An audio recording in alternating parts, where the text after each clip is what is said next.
All right, hello everyone, and we are back for another golden shot tutorial here. If you guys haven't checked my video out already, I do have the whole hard hole up.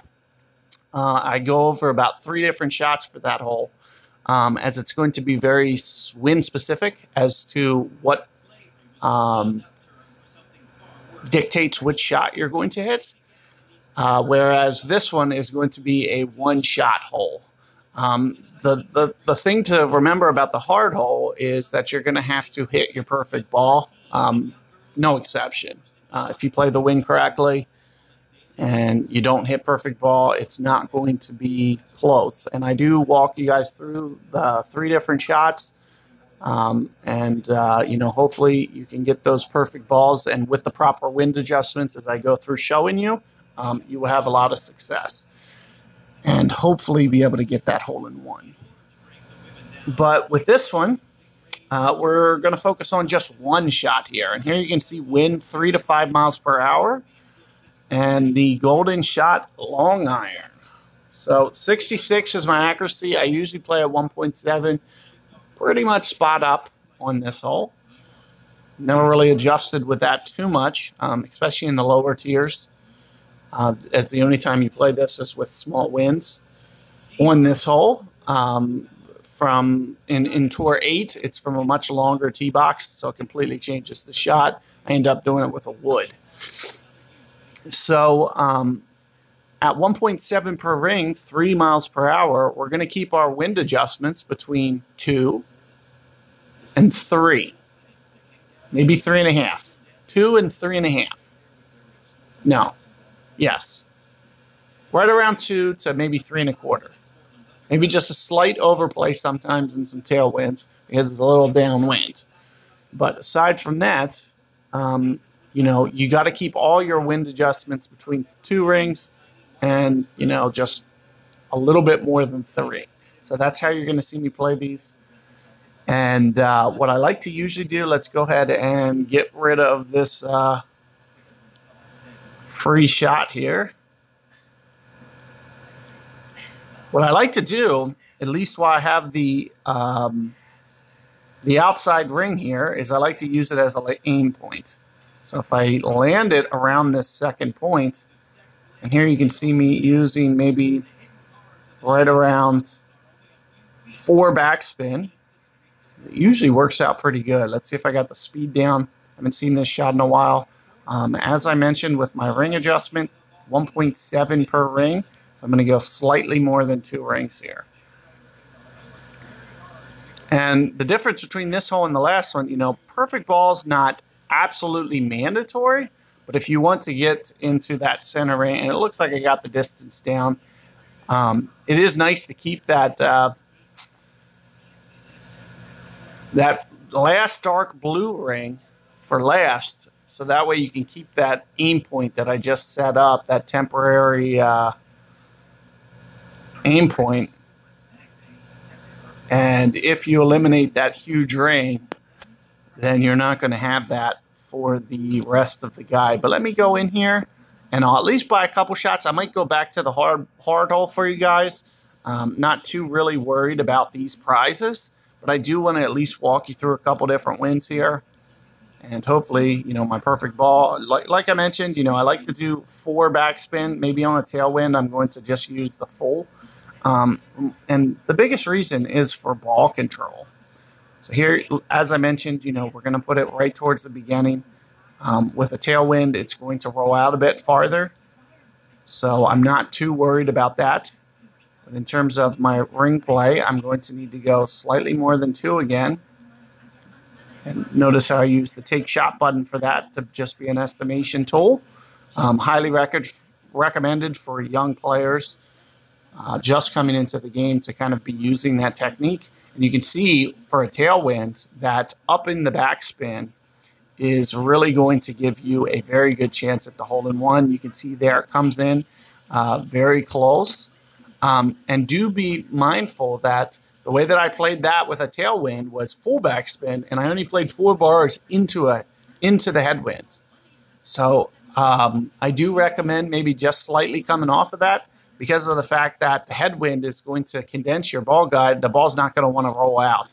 So let's do one more headwind. I'm only going to take one more shot here for you guys because I think, you know, this basically sums up what you want to do. Once you lose that, place as a marker, then you no longer can use the edge of the circle. Use the bunker. You can see I'm 3.5 rings into the bunker. So that's what you can use as your start point. So you can see how that transparent ring sits in the bunker. That's what you'll want to use for your guide after you lose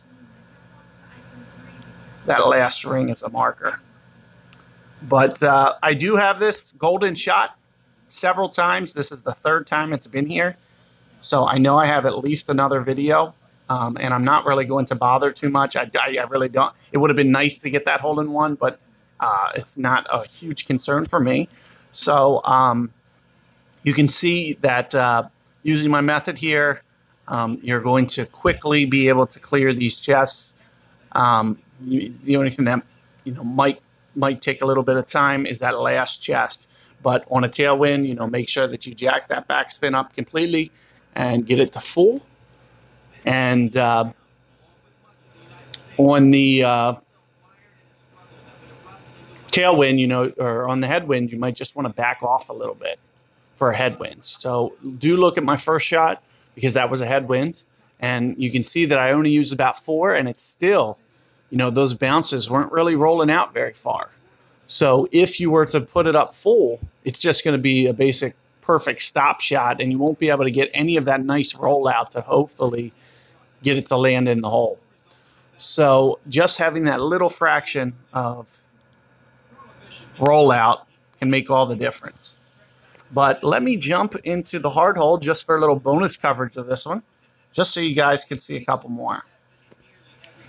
Because I'm not too worried about that other one. And here, if you guys watch my full in-depth video for this one, this is going to be one of the harder shots, but this is one of the 3 shots where I aim into the water. So it's going to be a little bit harder here. And what you're going to see me do is I'm going to, first, I'm going to be thinking about wind effect, and I'm going to get that aim arrow over kind of about here. Now, also, I got to play very aggressive towards the front, and this is where the mistake can happen. So you can overplay the rings if you're not careful. So instead of going 2.5 rings, I'm only going to go 2 rings here. And I did catch perfect ball, so let's see if I can get it to just creep up onto the fairway. I did. And just not rolling out quite enough. So as you can see, even with a tailwind, we're going to be able to get the ball. If we are aggressive, we're going to be able to pull that shot off still. So that is a nice thing. Oh, wow. Get some club unlocks even. That's why I wanted to jump over here, because this club bag is far less developed and can actually use the golden shots as opposed to my other. And here you can see, if you guys watch my other tutorial, what I was doing was maybe about 2 side spin. You're going to see me crank that up quite a bit more into a crosswind like this. So do pay attention to the way that my ball guide changes slightly. And this is very intentionally because I know that with the wind effect, I'm going to need to do this. Now, 2 per ring is going to be my adjustment for this shot. So here you're going to see me go at least 3.5 rings right in here. And let's see if we can't. So this is the first time that I've experienced a wind like this. So let's hope that, the way that I'm anticipating the wind is enough. It looks pretty good overall. Pretty happy with that shot. Just a little bit on the over adjustment side, but there you can see that you're really going to give yourself a good chance. Oh wow, got my rapier up already up to a 3. Just from golden shots. So 2 more shots here to give it another chance. Let's hope I can't get, it'd be nice to see a headwind. Here's another headwind. I wanted to give you guys, hopefully I can get my perfect ball down. What I'm going to do is 1 backspin and full side spin. So on a wind that's pointed towards the hole, you might not see me curl it as much. But I am going to play about 2.2 per ring. If you guys want to watch my tutorial, So if you want to know what I'm trying to shoot for, is I'm trying to shoot for that transparent ring for land zone. And the amount that I'm curl it is going to be a slightly less than what it would be if, you know, the wind was in the opposite direction. And here you can see that it rolls out, gives you very good speed, a really good chance to be able to get that ace. So you can see there came in just a little bit hot. So maybe, you know, just 1 1/4 on the backspin at the absolute most. But you can see the way that it rolls in is very consistent. It's going to be very wind specific. So you are going to really need to only do that in headwinds and make sure that you can kind of model that land zone that I was going for. And if you want to know where I was aiming, it was basically right here as the land zone. Just on that darker rough. Just barely. So here, let's try to go for this one again. We're going to have to get very aggressive down towards the water again. And as I mentioned, you can't use the 2 per ring. You're going to need to come in probably about a half ring. So you're only going to see me go 3 rings here. And definitely getting very aggressive. Looks like I got it. Looks like I just don't have the run out. But you can see I have the right idea, and it just kind of shows you how touchy that hole is going to be. So, you know, I would recommend you guys watch both of these videos because I really got some high-quality attempts on this one. And on the other one, I did catch a great ball. I didn't catch a great ball in this whole tape, which is nice. So... And I got some bonus wins. So if you guys want to check out that other hole, I have a specific tutorial. And the way that I go about describing kind of where I'm setting up is a little bit more apparent than this video. So it might be more important if you're going to try the hard hole to check out the other video.